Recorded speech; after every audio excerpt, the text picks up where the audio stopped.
Hello and welcome to the Trade Ideas Live Trading Room recap for Tuesday, November the 19th. My name is Barry Enerson. I'm the moderator of our trading room. This is the address to get into the room, and the room is open from 9 a.m. to 4 p.m., and I am live on the mic between those two times. Okay, very exciting day actually. Now, just a word about the AI channel. Only three strategies today. One of them worked extremely well. One trade. In fact, there were only how many trades here?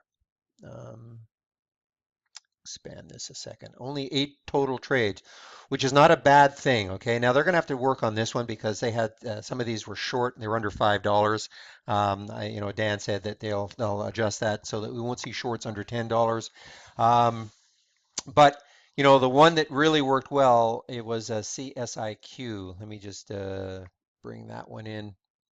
CSIQ, even though it doesn't look like the profit was $1.36, probably a lot more because probably wouldn't have sold it at that point. This was a timed exit, and you wouldn't have sold it at that point. But nonetheless, like a lot of people looked at that and go, well, how come there are only three strategies? I don't look at the number. Hopefully we're getting more quality. To be honest with you, it's not the number of strategies, but it's the number of trades. And so, I would look at 8 trades. Had they, get rid of this because again, shorting stocks under $5 is probably most people can. I think there was even one at $1.80. A lot of people, their brokers won't allow them to short stocks under five. Number one, but personally, I don't do that. But um, anyway, I like what they're doing here. I like the fact that they're going to start limiting it, and by limiting it, you see what they looked at was here were the here's the this was the win percentage for this particular strategy, 70% and a 5.31 profit factor. So that's why this made the grade. And I think the cutoff probably is 60% and 2, and all the other strategies did not make that. So, and let me just yeah, sorry about that. I forgot to disable some of my pop-up alerts. All right, so let's take a look at what happened. Well, actually, today was a pretty exciting day. A lot happened. Let me just go over the first one, and I have high hopes for this one down the road. Let me just have to bring in say the 15-minute chart here and get the pre-market going. So this one is, this is a stock that was 86 cents yesterday, and look at what happened in the pre-market. It popped all the way up to $4.29. Now, I actually played this one a little bit, right actually in this level, right around here, a couple of times, scalped it and kept some at 321 and finally sold it at 345. This is it's a prostate drug for enlarged prostate, and it appears, according to the press release, that this was it was a phase 3 study, which is the last study that has to be done, and the results looked extremely favorable. So I will watch this one going forward. I actually thought it would do a lot better today. One of the things is that the float is only 14 million shares, and I mean, when I say a lot better, I mean obviously a stock that was 84 cents and now 257. That's fantastic. But I actually thought it would hold its gains and maybe start to rip from there.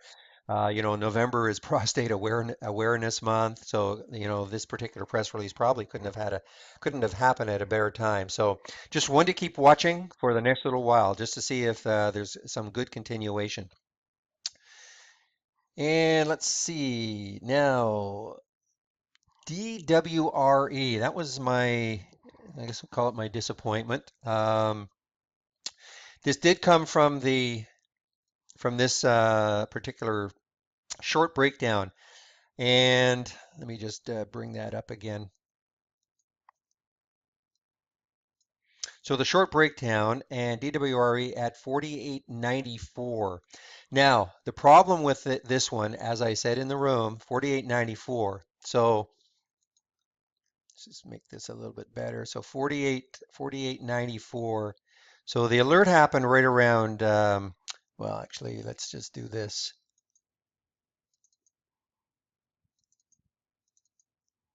There you'll see exactly the candle the alert happened on. Right. So there was the alert at 48.94.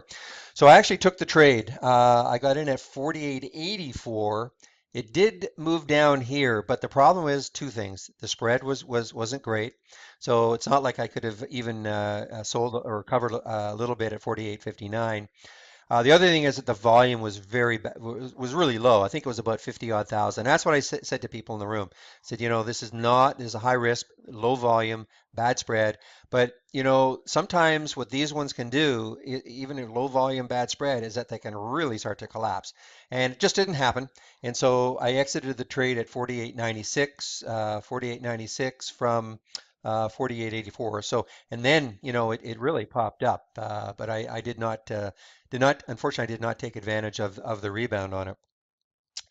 Now, Ready was another one that didn't come on these alerts, but it came on an old, actually, what I was looking at was, these are stocks that were down a lot.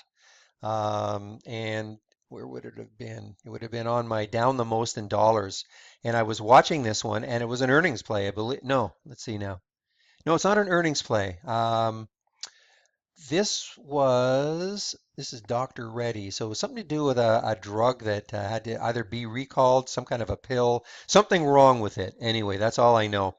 And so um, I wanted to actually short it, but I ended up getting the short the second time. You see on this, this is sort of a green bar ignored right there.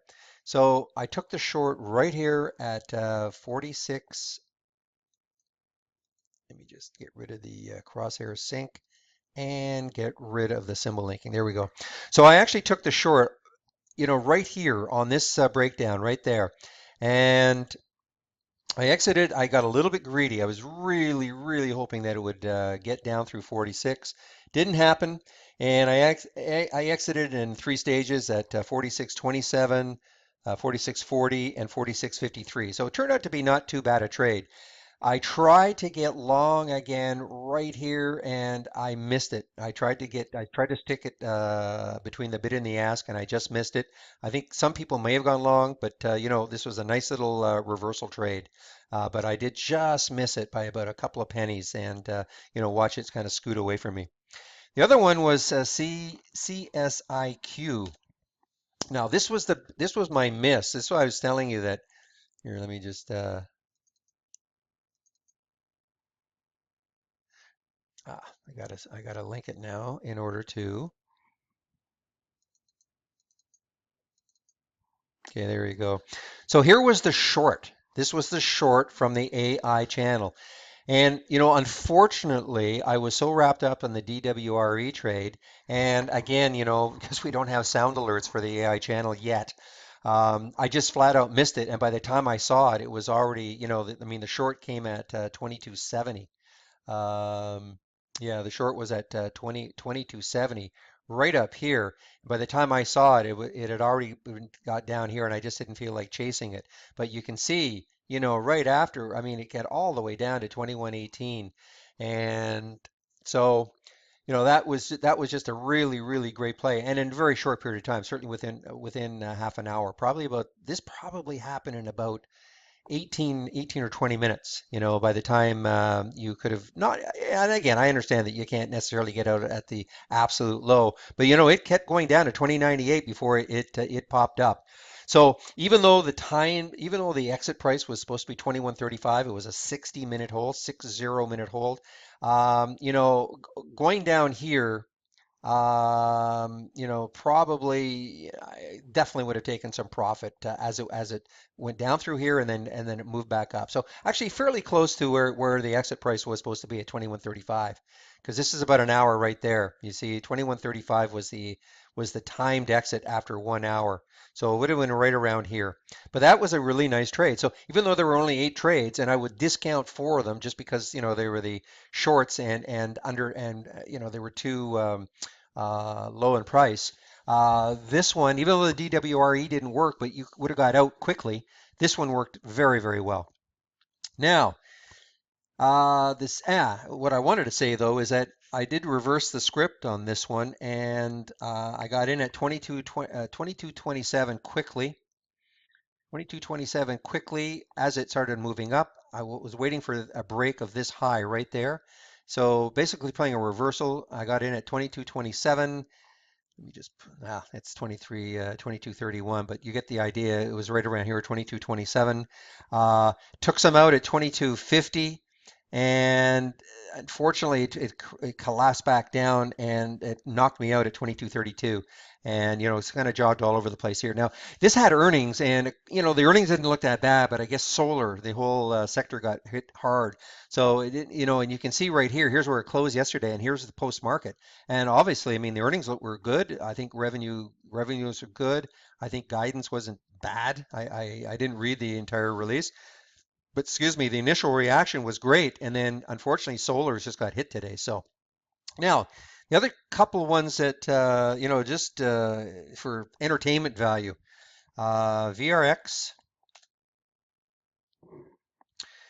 VRX, of course, has been in the news ever since Citron came out with their scathing report on it, and but he was on at noon, I guess, on I want to say CNBC being interviewed, and at the time, I guess he said that he had closed most of his position in VRX, and this caused the stock, but of course it was starting to come up anyway. This is 12 o'clock right here, so everybody knew he was coming on in the I think he came on actually around 12:15, 12:20, but CNBC was saying that he would be on sometime during the I guess that hour, and nobody was quite sure when, but now a lot of people probably might have thought that he was going to dump all over it again, but anyway, when he came on, I guess he started saying, well, I've kind of closed down my position, so that just jump started the stock, as well as the other one that he was all over yesterday, MNK.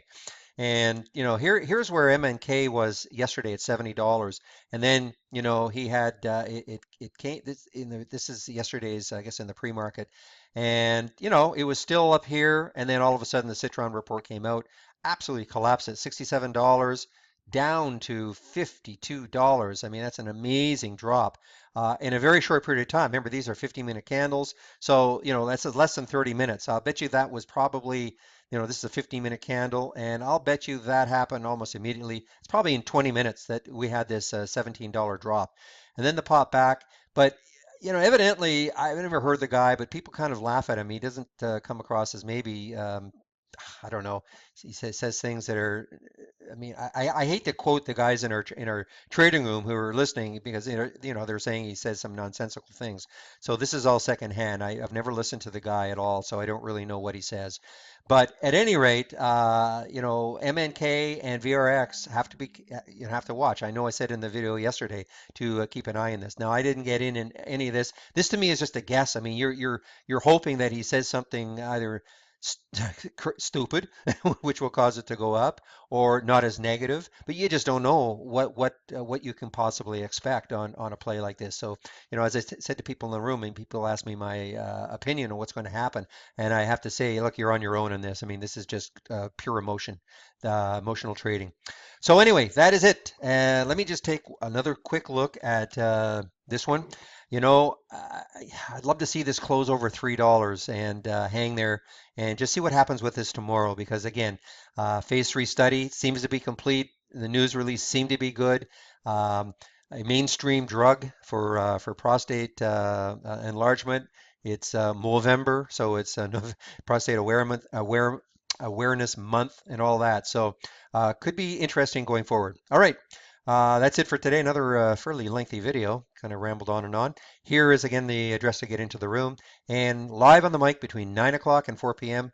And hope to see you in the trading room tomorrow.